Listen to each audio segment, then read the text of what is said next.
On today's hot sheet, I'm discussing CPI data for June. It's an inflation day. There's a Realtor.com report on cross-market buyer demand. How many buyers are thinking about leaving their current market, and the top states for equity-rich mortgages. Today is Tuesday, July 15, 2025. I'm Byron Lazine, and the hot sheet starts now.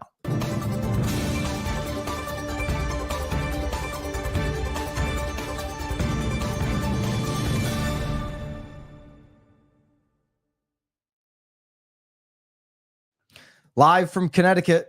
Let me know where you're tuning in live from. Let me know if you'll be tuning in live tomorrow, noon Eastern. BAM BBQ, BAMBBQ.live. Ryan Serhant, Serhant Technology. Leo Perea, EXP CEO. Scott Harris, Experience.com CEO. It's BAMBBQ.live. Let me know if you'll be tuning in tomorrow, noon Eastern. It's the only BBQ of the summer where the weather doesn't matter. It might matter for us because we're thinking about filming live outside. Jason, good to see you, brother. Jason Flory was in on the role play, the live role play. We do the live role play for BAMX members. Role play was fire from Fidel. Thank you, Fidel. We do it at 9 Eastern, right before the hot sheet, every Tuesday for the month of July. Chuck enjoyed the role. Thank you. There is no dream home. There's a right home. Listen.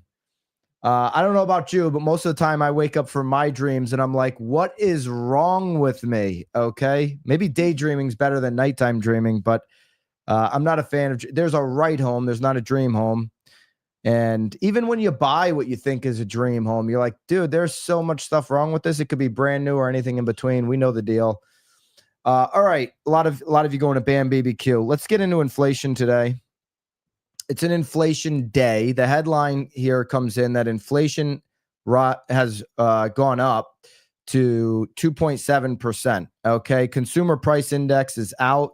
This is the one the markets like to look at, CPI data. Okay. So what's the stock market paying attention to? They pay attention to CPI, PCE, more so for the Fed. Consumer prices rose in June as President Trump's tariffs began to slowly work their way through the U.S. economy. So this is the third month of data we have on inflation.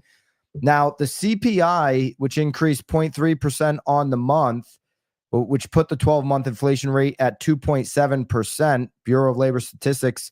We're going to dig into some of these numbers here in just a second. Keep in mind here, these numbers were right in line with Dow Jones consensus. So what would have been more dramatic for the market? To get worried about inflation would have been above Dow Jones estimate. More dramatic would have been much hotter than estimates. What's the market doing right now? It's flat. Okay, I know it's in green, but I'm not going to count 0.3% as moving up. And actually, this is before market open. So let's take a look. Market's now opened. It's up 0.04%. So Dow's flat, S&P's up 0.5%, and NASDAQ's up 180 points. So the market is looking at, okay, inflation CPI today met expectations. We're cool. Okay. Inflation comes in as expected, and we're cool with it. Remember, what was the narrative yesterday afternoon? Maybe you didn't see this, but the narrative yesterday afternoon as the stocks were getting some gains was the market just believes by August 1st, a lot of this tough tariff talk that we've seen the last couple of weeks is going to go away. Remember, tariffs are a light switch. They're not a tattoo. They can be removed. I know a lot of people want to get emotional about tariffs. If you go, your best friend who's an ultra liberal might tell you tariffs are bad for everybody. And listen, they're probably just going with a talking point that they heard on a certain news outlet. This is not a political statement. This is just the truth of what we're seeing. There's a lot of partisan opinions on tariffs. And so your best friend who happens to, be very much, far left, that's just, kind of how they are aligning politically might tell you that, oh, there's no negotiating in this. This is all bad. All right? Bad orange man. That's what you're going to hear from some people. And listen, they can have their opinion. I'm totally cool with it. I love it. It's all good. The fact is, tariffs are being used as a negotiating, and I'd rather listen to the markets right now. I'd rather listen to people investing billions of dollars than my friend who I golfed with on Sunday, who's an ultra lefty. Like, I like golfing with him. He's great. We, have a lot of fun together, but I think he owns maybe 0.007% of a Bitcoin. I'm not going to get my financial information from him. Okay. Like, I grew up with him. He's cool. Love the kid. I'm going to follow the market on this. And the market's telling us that tariffs are being used as a negotiating tactic. That's what they believe. Markets have been wrong before. No question about that. But the market looks at inflation moving up here, month 3 of tariffs, and meeting expectations and saying, cool, like we're totally in alignment with that. Remember the June inflation number here of 0.3%, hotter than May, 0.1, April, 0.2, March, negative 0.1. But in line, November was 0.3. December and January, remember where we were then? Inflation was 0.4 and 0.5 for the month. So this isn't like the hottest month we've seen in months. It's the hottest one we've seen in January or December. Okay. So inflation, all items index 2.7% for the 12 months ending June. It was 2.4 when we sat here a month ago in May. All items less food and energy rose 2.9 over the last 12 months. The energy index decreased. So energy is moving down. What was the biggest primary factor here for the CPI report? Well, it's shelter once again, which moved up 0.2% in June after moving up 0.3% in May. So a move down month over month, but still the CPI report is saying to us that shelter is the primary factor. We talked about this yesterday. Okay, if shelter is your primary factor, you're much closer to 2% than your 2.7 headline reads. Because we know with real-time data, we looked at it yesterday, shelter's moving down, not up. But a lot of the data in the CPI is lagging data, okay? Now, this isn't something I'm, saying I believe to be true that it's lagging data. This is something Jerome Powell has told us on numerous occasions. The data's lagging. It's going to take 2 years to really show up in the CPI. Well, I don't need more than 2 minutes on yesterday's hot sheet to look at shelter and say, wow, rents continue to move down. I get it. Like, hey, if Sirhan's belief, and we went over, he'll be at BAM BBQ tomorrow. Maybe we can ask him about it.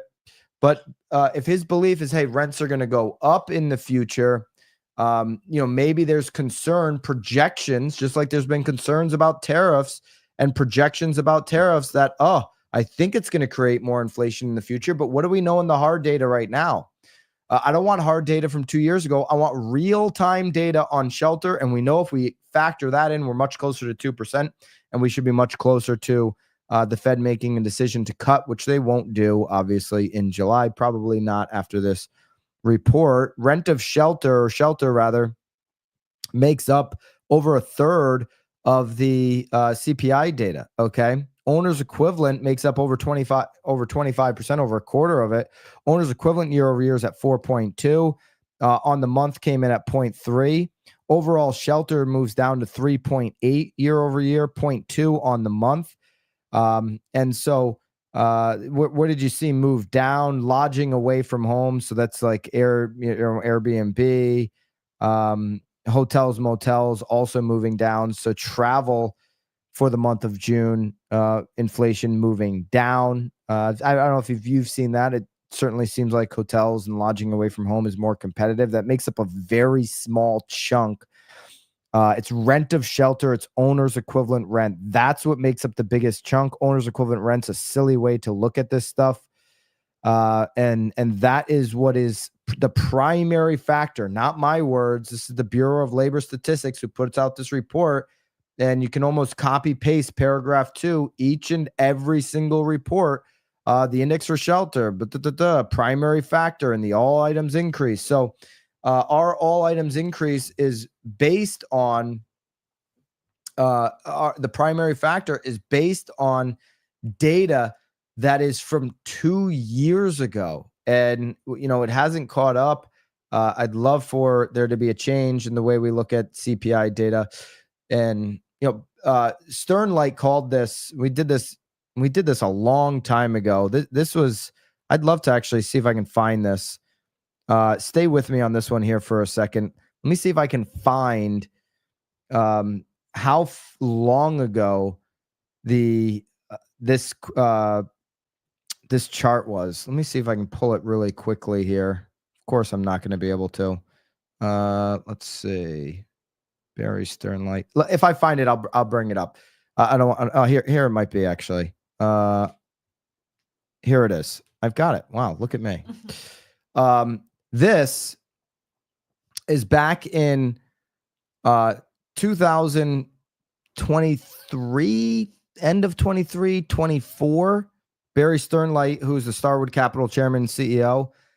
This guy, when I say, hey, I'd much rather follow someone like Barry Sternlight, who controls thousands and thousands of doors, rental real estate across America with Starwood Capital, billions and billions of investments, than my friend on the golf course who just is emotionally triggered by Donald Trump. Like, I'd much rather look at what Barry Sternlight's saying. And back in 2024, he said actual rents are moving down. What have we seen since in the last year and a half? Actual rents continue to move down, yet CPI shelter keeps moving up. CPI shelter is a bad measure to look at inflation. And I don't get how, again, you can't read into the headlines on the news. Oh, inflation's up because of tariffs. Okay. The primary factor in June was shelter. Okay. It says it right at the top of the report. The headlines will spin this into being tariffs, Trump bad. You may be on the Trump bad side. I got nothing against that. But let's just look at the facts. Okay. If the primary factor is shelter, and shelter's being driven by stupid surveys like owner's equivalent rent, go look at the Wall Street Journal article. We've done it here, a year ago. The Wall Street Journal article, basically owner's equivalent rent's a made up thing in the 80s. Certainly doesn't look at real-time data. If what Bureau of Labor Statistics, who does this report, says is true, shelter's the primary factor, then boy, we're a lot closer to 2%. And Jerome Powell should be cutting today, or at least in 2 weeks, instead of continuing to wait. He was late to the game on increasing rates, called inflation transitory during the Biden administration. Now, certainly appears to be maybe waiting too long. All right. Cross market demand. Okay. Realtor.com's got a 2025 Q2 cross market demand report. Their claim here at the top is big city residents are moving out. Shoppers continue to look for homes in areas other than where they live. In the second quarter of 2025, 58.9% of listing views from the top 100 metros went to homes listed in other metropolitan areas on average, up significantly from 48.1% 6 years ago. Okay, now that's cute. Like, I get it. People look at homes all over the place. I don't necessarily believe that is where people buy. I go back to this United States Census Bureau report, and I always go back to this when reminding people, oh, everybody's moving out or everybody's moving in or whatever. Nearly 6 in 10 young adults live within 10 miles of where they grew up. 8 in 10 live within 100 miles. Okay. Harvard University and U.S. Census Bureau put this report out. Okay. Now, this report is back from 22. But now I think And this, we'll go back to this Realtor.com report. I think this Realtor.com report is relevant because it might show, a lot has changed since 22. The world has changed, but it might start to show us some flexibility in this truth that has existed for many decades, that most people just live where they grew up. Most people are like a tree. They don't leave wherever they're from. They plant their roots and they stay there. That's what most people do most of the time. But maybe there is a trend here to look at kind of a breaking of that thought pattern, more remote work, a more accessible and collaborative world digitally. Okay. Percent of views to out of metro homes by region. Okay. So in the West, you get more of these views where they're looking out of their metro. Okay. Makes sense. The West is the most expensive. Look at price points in California compared to most of the other states across the country. Okay.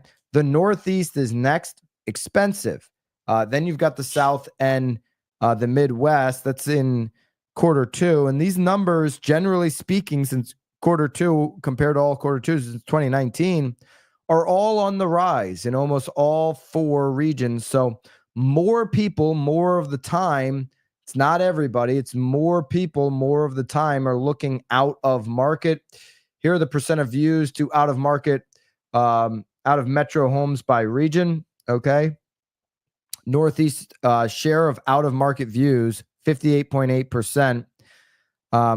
6-year change is 13.4% up. Midwest, 54. 6-year change, 9.2 points up. South, 58, 11 points up in the 6 years. West is 65, 9.6 points up. So over the last, 6 years, and let's go 6 years prior, this percentage of buyers didn't buy out of market, but people are interested. What else could be out there for me in my life? Big city residents keep moving out. So the table here highlights the markets with the highest share of traffic going to other parts of the country. Of these markets, 5 are located in the West, 3 in the Northeast, and then 1 in 1 Midwest and South. So it's the West and the Northeast. I'm feeling like I've been priced out of those markets. California, New York, Connecticut, where I'm sitting, Massachusetts. People are coming into Connecticut because they're priced out of Mass and New York, like Mass, New York, California. Some of these markets that are really high price. So out of market share in San Jose, 93, number one rank both years, this year and last year. DC out of market share. You think in 24 and 25, as things are changing, more and more people in DC weren't thinking about a move out, of course. Seattle, then Salt Lake, Stockton, California, Durham, Chapel Hill, North Carolina, Chicago, Denver, Boston, New York. Okay, so there's your list for the big city residents who are thinking about maybe I should be moving out. Here's the top 10 metros which lost popularity among local residents. You can lose popularity for a number of things. It's not the same as it used to be. There's too much new development. I like it the way it was, or it's too crowded. There's too much traffic, or I'm being priced out of my own market. Okay. McAllen, Texas, Phoenix, Spokane, Washington, Chicago, Boston, Miami, Fresno, Charleston, New York, and Tucson. These are the metros which are losing popularity among local residents. And then here are the top metros that gained popularity. If I'm in one of these metros, I'm using this in my marketing. Hey, top 5, 6, 10 metro of gaining popularity right now here locally. You're looking for a local headline? I was just with Eric Simon, the broke agent, of course, who will be moderating with me tomorrow's BAM BBQ, BAMBBQ.live. It's our third big major virtual event of the year. Totally free. Make sure you secure your spot. We've had a lot of late signups for these and people get blocked out at the last hour. So just secure your spot now. It's BAMBBQ.live. But Eric and I were with some agents. They were having lunch. We were some agents in Vegas last week. and talking about this hyper local headline style. If you look at, I don't know if you've got our Instagram open, Haley.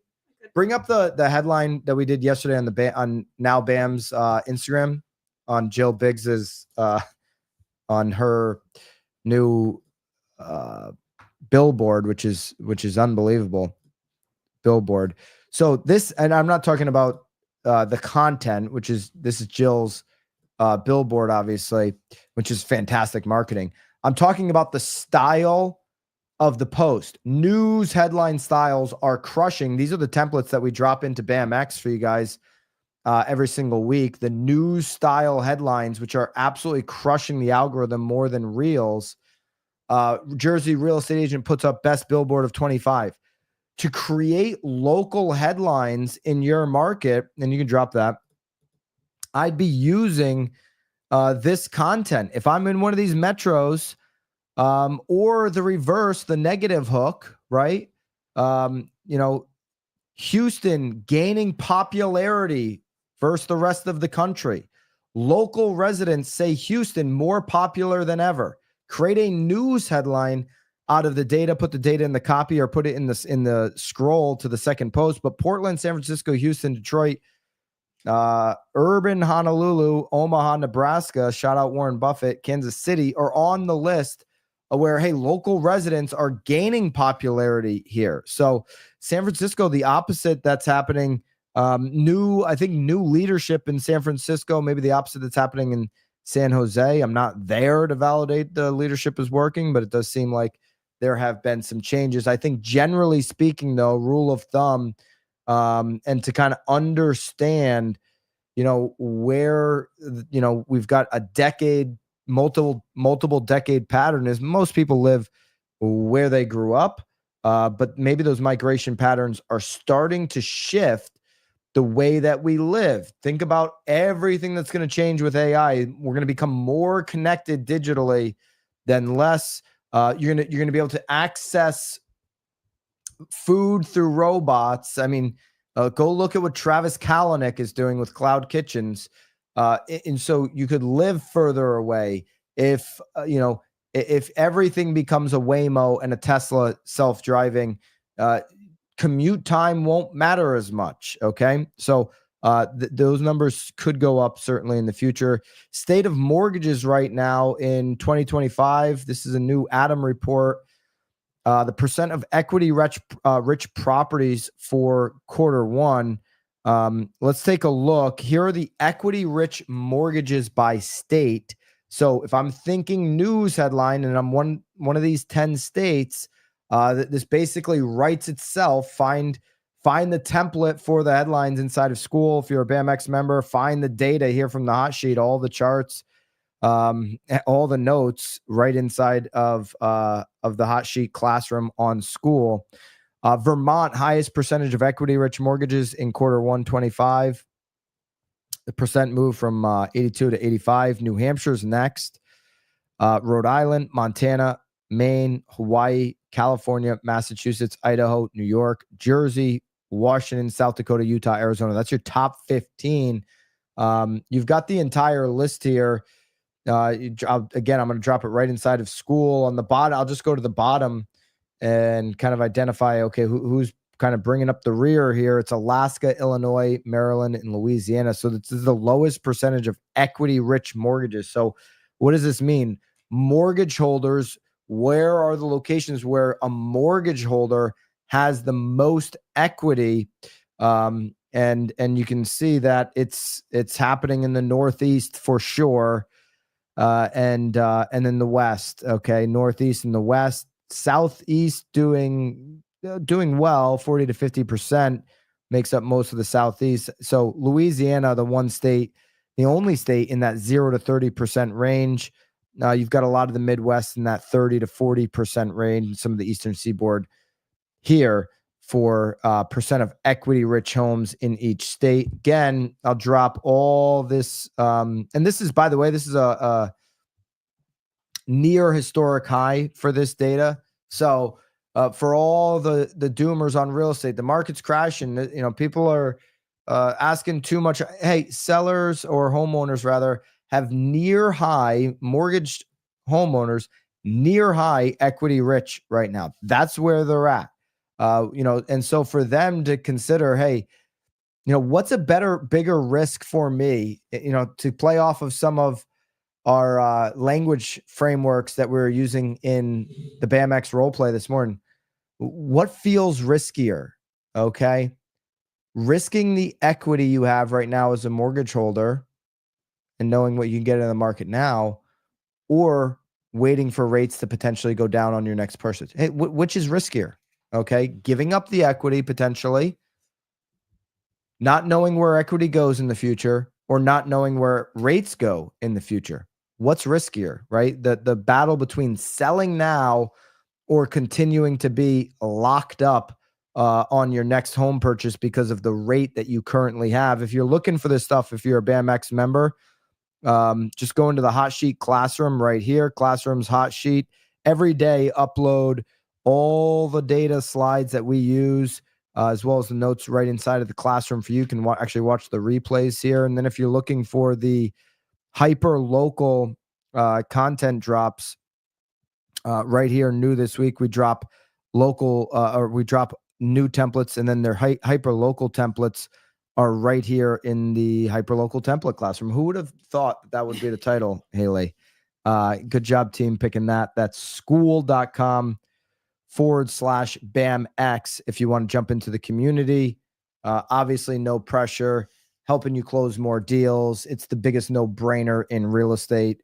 Once you get in, you're like, how is this only $970 a month or $970 a year, $997 a month? It's a ridiculous deal. You get 2 months off if you get in for the year. That's what I would suggest you do. 10-year Treasury 4.441.